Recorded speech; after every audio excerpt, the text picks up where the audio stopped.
ओम शांति।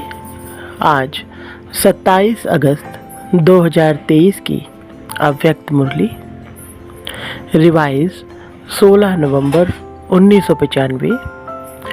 आज की मधुर मुरली के सार में मीठे मीठे बाप दादा ने कहा, बाप दादा की चाहना डायमंड जुबली वर्ष को लगाव मुक्त वर्ष के रूप में मनाओ। आज बाप दादा सदा दिल से बाप की याद में रहने वाले अपने स्नेही सहयोगी बच्चों से मिलने आए हैं। जितना बच्चों का स्नेह है उतना बाप का भी स्नेह बच्चों से है। बाप सभी बच्चों को एक जैसा अति स्नेह देते हैं, लेकिन बच्चे अपने अपने शक्ति अनुसार स्नेह को धारण करते हैं। इसलिए बाप को भी कहना पड़ता है नंबरवार याद प्यार, लेकिन बाप सभी बच्चों को नंबर 1 दिल का प्यार अमृत वेले से लेकर देते हैं। इसलिए अमृत वेला विशेष बच्चों के लिए ही रखा हुआ है, क्योंकि अमृत वेला सारे दिन का आदि समय है। तो जो बच्चे आदि समय पर बाप का स्नेह दिल में धारण कर लेते हैं, तो दिल में परमात्म स्नेह समाया हुआ होने के कारण और कोई स्नेह आकर्षित नहीं करता है। अगर अपने स्थिति अनुसार पूरा दिल भर करके दिल में स्नेह नहीं धारण करते, थोड़ा भी खाली है, अधूरा लिया है, तो दिल में जगह होने के कारण माया भिन्न भिन्न रूप से अनेक स्नेह, चाहे व्यक्ति चाहे वैभव, दोनों रूप में उन स्नेहों में आकर्षित कर लेती है। कई बच्चे बाप दादा से कहते हैं कि हमारे पास अभी तक भी माया क्यों नहीं आती है। जब मास्टर सर्वशक्तिमान बन गए तो माया के आने का क्वेश्चन ही नहीं है, लेकिन कारण है कि आदि काल अमृत वेले अपने दिल में परमात्म स्नेह संपूर्ण रूप से धारण नहीं करते। अगर कोई भी चीज़ अधूरी भरी हुई है, कहाँ भी खाली है, तो हलचल तो होगी ना। बैठते भी हो, उठते भी हो, लक्ष्य भी है और कहते भी हो कि एक बाप दूसरा ना कोई, यह दिल से कहते हो या मुख से, तो फिर दिल में और आकर्षण का कारण क्या है। जरूर कहाँ और व्यक्ति या वैभव की तरफ स्नेह जाता है, तब तो आकर्षित करती है। दिल में संपूर्ण परमात्मा प्यार पूरा भरा हुआ नहीं होता है। आप सोचो, अगर एक हाथ में आपको कोई हीरा देवे और दूसरे हाथ में मिट्टी का गोला देवे, तो आपकी आकर्षण कहाँ जाएगी? हीरे में जाएगी, मिट्टी में नहीं। मिट्टी से भी खेलना तो अच्छा होता है ना। तो व्यर्थ संकल्प ये भी क्या है? हीरा है या मिट्टी है, तो मिट्टी से खेलते तो हो ना। आदत पड़ी हुई है, इसलिए व्यक्ति भी क्या है? मिट्टी है ना। मिट्टी मिट्टी में मिल जाती है। देखने में आपको बहुत सुंदर आता है, चाहे सूरत से, चाहे कोई विशेषता से, चाहे कोई गुण से, तो कहते हैं कि और मुझे कोई लगाव नहीं है, स्नेह नहीं है, लेकिन इनका ये गुण बहुत अच्छा है, तो गुण का प्रभाव थोड़ा पड़ जाता है। या कहते हैं कि इसमें सेवा की विशेषता बहुत है, तो सेवा की विशेषता के कारण थोड़ा सा स्नेह है। शब्द नहीं कहेंगे, लेकिन अगर विशेष किसी भी व्यक्ति के तरफ या वैभव के तरफ बार बार संकल्प भी जाता है, ये होता तो बहुत अच्छा। ये भी आकर्षण है। व्यक्ति के सेवा की विशेषता का दाता कौन? वो व्यक्ति या बाप देता है? कौन देता है? तो व्यक्ति बहुत अच्छा है वो ठीक है, लेकिन जब कोई भी विशेषता को देखते हैं, गुणों को देखते हैं, सेवा को देखते हैं, तो दाता को नहीं भूलो। वह व्यक्ति भी लेवता है, दाता नहीं है। बिना बाप का बने उस व्यक्ति में ये सेवा का गुण या विशेषता आ सकती है, या वह विशेषता अज्ञान से ही ले आता है। ईश्वरीय सेवा की विशेषता अज्ञान में नहीं हो सकती। अगर अज्ञान में भी कोई विशेषता या गुण है, लेकिन ज्ञान में आने के बाद उस गुण व विशेषता में ज्ञान नहीं भरा, तो वो विशेषता व गुण ज्ञान मार्ग के बाद इतनी सेवा नहीं कर सकता। नेचुरल गुण में भी ज्ञान भरना ही पड़ेगा। तो ज्ञान भरने वाला कौन? बाप। तो किसकी देन हुई? दाता कौन? तो आपको लेवता अच्छा लगता है या दाता अच्छा लगता है? तो लेवता के पीछे क्यों भागते हो? बाप के आगे या दादियों के आगे बहुत मीठा मीठा बोलते हैं। कहेंगे दादी मेरा कुछ लगाव नहीं, बिल्कुल नहीं, सिर्फ सेवा के कारण थोड़ा सा है, थोड़ा सा कहकर अपने को छुड़ा लेते हैं। लेकिन ये लगाव चाहे गुण का हो, चाहे सेवा का हो, लेकिन लगाव आज नहीं तो कल कहाँ ले जाएगा? कोई को तो लगाव पुरानी दुनिया तक भी ले जाता है, लेकिन मेजॉरिटी पुरानी दुनिया तक नहीं जाते हैं, थोड़े जाते हैं। मेजॉरिटी को लगाव पुरुषार्थ में अलबेलेपन की तरफ ले जाता है। फिर तो सोचते हैं कि ये तो थोड़ा बहुत होता ही है। फिर बाप को भी समझाने लगते हैं। कहते हैं बाबा आप तो साकार में हो नहीं, ब्रह्मा बाबा भी अव्यक्त हो, और आप तो हो ही बिंदी ज्योति। अभी हम तो साकार में हैं। इतना मोटा ताजा शरीर है और शरीर से सब करना है, चलना है। तो हम हैं साकार और आप आकार और निराकार हो। अभी साकार में कोई तो चाहिए ना। अच्छा बहुत नहीं, एक तो चाहिए ना। एक भी नहीं चाहिए। देखना बाप दादा तो कहते हैं एक चाहिए, नहीं चाहिए, एक बाबा चाहिए। बाप तो है ही, लेकिन कई बार मन में कई बातें आ जाती हैं और मन भारी हो जाता है। जब तक मन को हल्का नहीं करते हैं तो योग भी नहीं लगता। फिर क्या करें? बाप का भी क्वेश्चन है कि ऐसे टाइम पर क्या करें? मन भारी है और योग लगता नहीं है, तो क्या करें? उल्टी नहीं करें, अंदर ही में चलता रहे। डॉक्टर्स लोग क्या कहते हैं?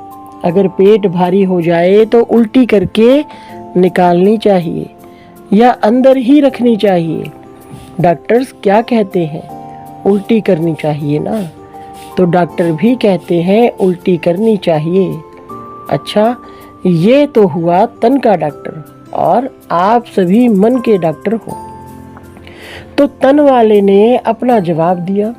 अभी मन के डॉक्टर बताओ, अगर मन में कोई उलझन हो तो कहाँ उल्टी करें?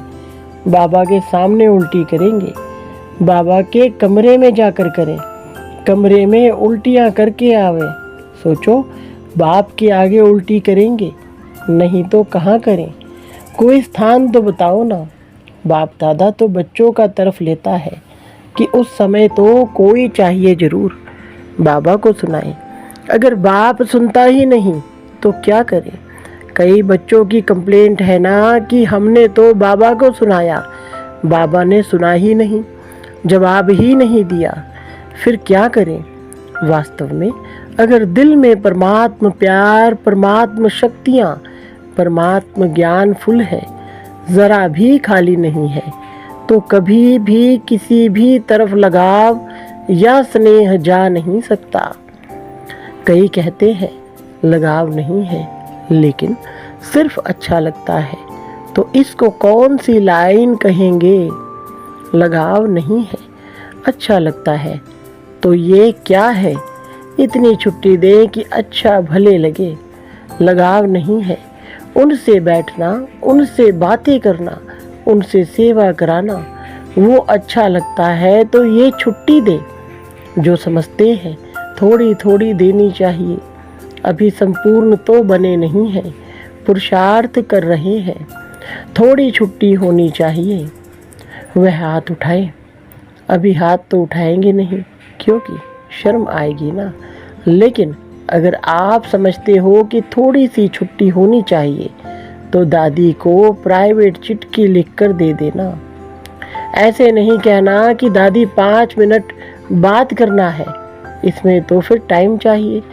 चिट्ठी में लिख दो तो बाप दादा उनका अच्छा संगठन करेंगे और ही अच्छा हो जाएगा ना। अच्छा, अभी सब ना कर रहे हैं और सभी का वीडियो निकल रहा है। यदि ना करके फिर करेंगे तो वो कैसेट भेजेंगे कि आपने ना किया था, फिर क्यों किया। भेजनी पड़ेगी या सेफ रहेंगे, पक्का या थोड़ा थोड़ा कच्चा, थोड़ा थोड़ा पक्का। उस दिन भी सुनाया कि ये सीजन डायमंड जुबली का आरंभ करने वाली है। तो इस सीजन में आप लोगों ने तो कॉन्फ्रेंस का, भाषणों का, मेलों का बहुत प्रोग्राम बनाया है, लेकिन बाप दादा विशेष इस डायमंड जुबली में एक प्रोग्राम बनाना चाहते हैं। तैयार हो? बाप दादा कहते हैं कि डायमंड जुबली में जिस बच्चे को देखें, चाहे 2 वर्ष का है, चाहे 60 वर्ष का है, चाहे 2 मास का है, चाहे टीचर है, चाहे स्टूडेंट है, चाहे समर्पण है, चाहे प्रवृत्ति में है, लेकिन डायमंड जुबली के वर्ष में ये जो बाप के साथ आप सबने भी पान का बीड़ा उठाया है कि पवित्रता द्वारा हम प्रकृति को भी पावन करेंगे, तो ये संकल्प है या बाप को करना है? बाप के साथी हैं, थोड़ा सा हाथ ऐसे रख देते हैं, चतुराई करते हैं, ऐसे नहीं करना। तो बाप दादा चाहते हैं कि सारे विश्व में हर एक बच्चा लगाव मुक्त बने, चाहे साधनों से, चाहे व्यक्ति से। साधनों से भी लगाव नहीं, यूज़ करना और चीज़ है और लगाव अलग चीज़ है। तो बाप दादा लगाव मुक्त वर्ष मनाने चाहते हैं, ये फंक्शन करना चाहते हैं। तो इस फंक्शन में आप लोग साथी बनेंगे। फिर ये तो नहीं कहेंगे कि यह कारण हो गया। कोई भी कारण हो, चाहे हिमालय का पहाड़ भी गिर जाए, लेकिन आप उस हिमालय के पहाड़ से भी किनारे निकल जाओ। इतनी हिम्मत है। पहले टीचर्स बोलो। स्टूडेंट खुश होते हैं कि हमारी टीचर्स को बाप दादा कहता है, और टीचर्स तो सहयोग के लिए सदा साथी है ही ना। क्योंकि आगे चलकर आजकल की दुनिया में ये सभी जो भी अपने को धर्म आत्मा, महान आत्मा कहलाते हैं, उन्हों की भी पवित्रता के फाउंडेशन हिलेंगे। और ऐसे टाइम पर आदि में जब ब्रह्मा बाप निमित्त बने तो गाली किस बात के कारण खाई? पवित्रता के कारण ना। नहीं तो कोई बड़े आयु वाले की भी हिम्मत नहीं थी जो ब्रह्मा बाप के पास्ट लाइफ में भी कोई उंगली उठाए, ऐसी पर्सनालिटी थी। लेकिन पवित्रता के कारण गाली खानी पड़ी। और इस परमात्म ज्ञान की नवीनता ही पवित्रता है। फलक से कहते हैं ना कि आग कपूस इकट्ठा रहते भी आग नहीं लग सकती। चैलेंज है ना। जो युगल है वो हाथ उठाओ। तो आप सभी युगलों की ये चैलेंज है या थोड़ी थोड़ी आग लगेगी फिर बुझा देंगे? वर्ल्ड को चैलेंज है ना। सारे विश्व को आप लोग भाषणों में कहते हो कि पवित्रता के बिना योगी तू आत्मा, ज्ञानी तू आत्मा बन ही नहीं सकते। ये आप सबकी चैलेंज है ना। जो युगल समझते हैं कि मेरी ये चैलेंज है वो हाथ उठाओ। अच्छा है, एक ही ग्रुप में साथी तो बहुत है। तो डायमंड जुबली में क्या करेंगे? लगाव मुक्त, क्रोध मुक्त का किया ना। थोड़ा थोड़ा क्रोध तो बाप दादा ने भी कईयों में देखा, लेकिन इस बारी थोड़ा सा छोड़ दिया। फिर भी चाहे देश चाहे विदेश में जिन्होंने अटेंशन रखा और संपूर्ण रूप से क्रोध मुक्त जीवन का प्रैक्टिकल में अनुभव किया, करके दिखाया। उन सबको बाप दादा पदम गुना से भी ज्यादा मुबारक देते हैं, क्योंकि इस समय चाहे विदेश वाले चाहे देश वाले सबके बुद्धि रूपी टेलीफोन यहाँ मधुबन में लगे हुए हैं। अभी सबका कनेक्शन मधुबन में है, तो सभी ने यह अनुभव तो किया ही होगा कि जिन्होंने अच्छी तरह से दृढ़ संकल्प किया उन्हों को बाप दादा की तरफ से विशेष एक्स्ट्रा मदद भी मिली है। तो ऐसे नहीं समझना कि 1 साल तो क्रोध को खत्म किया, अभी तो फ्री है। नहीं, अगर संपूर्ण लगाव मुक्त अनुभव करेंगे तो क्रोध मुक्त ऑटोमेटिकली हो जाएंगे। क्यों? क्रोध भी क्यों होता है? जिस बात को, जिस चीज को आप चाहते हो और वो पूर्ण नहीं होता है या प्राप्त नहीं होता है तो क्रोध आता है ना। क्रोध का कारण आपके जो संकल्प है वो चाहे उल्टे हो चाहे सुलटे हो, लेकिन पूर्ण नहीं होंगे तो क्रोध आएगा। मानो आप चाहते हो कि कॉन्फ्रेंस होती है, फंक्शन होते हैं, तो उसमें हमारा भी पार्ट होना चाहिए। आखिर भी हम लोगों को कब चांस मिलेगा? आपकी इच्छा है और आप इशारा भी करते हैं, लेकिन आपको चांस नहीं मिलता है, तो उस समय चिड़चिड़ापन आता है कि नहीं आता है। चलो महोद नहीं भी करो, लेकिन जिसने ना की उसके प्रति व्यर्थ संकल्प भी चलेंगे ना, तो वह पवित्रता तो नहीं हुई। ऑफर करना, विचार देना, इसके लिए छुट्टी है, लेकिन विचार के पीछे उस विचार को इच्छा के रूप में बदली नहीं करो। जब संकल्प इच्छा के रूप में बदलता है तब चिड़चिड़ापन भी आता है, मुख से भी क्रोध होता है, वह हाथ पांव भी चलता है। हाथ पांव चलाना वह हुआ महोध। लेकिन निस्वार्थ होकर विचार करो, स्वार्थ रख कर नहीं कि मैंने कहा तो होना ही चाहिए, ये नहीं सोचो। ऑफर भले करो, ये रॉन्ग नहीं है, लेकिन क्यों, क्या में नहीं जाओ। नहीं तो ईर्ष्या, घृणा, ये एक एक साथी आता है। इसलिए अगर पवित्रता का नियम पक्का किया, लगाव मुक्त हो गए, तो यह भी लगाव नहीं रखेंगे कि होना ही चाहिए, होना ही चाहिए। नहीं, ऑफर किया ठीक, आपकी निस्वार्थ ऑफर जल्दी पहुंचेगी। स्वार्थ या ईर्ष्या के वश ऑफर और क्रोध पैदा करेगी। तो टीचर्स क्या करेंगी? 100% लगाओ मुक्त, बोलो हाँ या ना। फॉरेनर्स बोलो हाँ जी। ऐसे ही डायमंड जुबली नहीं मनानी, डायमंड जुबली में कुछ नवीनता दिखानी है, जो गवर्नमेंट की आंखें खुले कि ये क्या, किसी कार्य में वो ना कर नहीं सके और ही ऑफर करें। जैसे यहाँ जब महामंडलेश्वर आए थे तो उन्होंने क्या ऑफर की कि हमारे आश्रम ब्रह्मा कुमार और कुमारियाँ चलाएं। ऐसे मांगनी की थी ना, तो सभी डिपार्टमेंट ऑफर करें कि हमारे डिपार्टमेंट में आप लोग ही कर सकते हैं। ऐसा प्रैक्टिकल स्वरूप करना, ये है डायमंड जुबली। लेकिन पहला वायदा याद है, क्या बनना है? लगाव मुक्त। तभी ये सभी हो सकता है।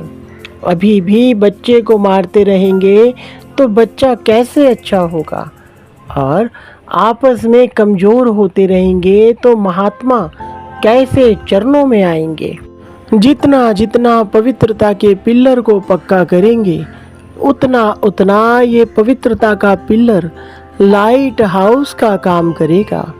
अच्छा, चारों ओर के दिल में समाये हुए बाप दादा के सिकलधे श्रेष्ठ आत्माओं को सदा बाप के हर एक फरमान मानने से स्वयं का और औरों का भी अरमान समर्पित कराने वाले, सदा पवित्रता के पिलर को मजबूत बनाने वाले और पवित्रता की लाइट हाउस बन फैलाने वाले विशेष आत्माओं को सदा स्वयं को लगाव मुक्त बनाने वाले, बाप के समीप आने वाले, रहने वाले सभी बच्चों को बाप दादा का याद प्यार और नमस्ते। रूहानी बच्चों की रूहानी बाप दादा को नमस्ते जी। विदेश में रहने वाले चारों ओर के बच्चों को बाप दादा का विशेष याद प्यार, क्योंकि वो याद प्यार के पत्र सदा ही भेजते रहते हैं। जिन्होंने पत्र भेजा है उन्हों को भी विशेष याद, और जिन्होंने दिल से याद प्यार भेजा है उन्हों को भी विशेष याद प्यार। वरदान। निश्चय बुद्धि बन, हलचल में भी अचल रहने वाले विजयी रत्न भव। विस्तार। निश्चय और विजय यह एक दो के पक्के साथी हैं। जहाँ निश्चय है वहाँ विजय जरूर है ही, क्योंकि निश्चय है कि बाप सर्वशक्तिमान है और मैं मास्टर सर्वशक्तिमान हूँ, तो विजय कहाँ जाएगी। ऐसे निश्चय बुद्धि की हार कभी हो नहीं सकती। निश्चय का फाउंडेशन पक्का है तो कोई तूफान हिला नहीं सकता। हलचल में भी अचल रहना, इसको कहा जाता है निश्चय बुद्धि विजयी रत्न। लेकिन सिर्फ बाप में निश्चय नहीं, स्वयं में और ड्रामा में भी निश्चय हो। स्लोगन। उड़ता पंछी वह है जो देह के सब रिश्तों से मुक्त रहे, फरिश्ता बनने का पुरुषार्थ करता है। अच्छा, ओम शांति।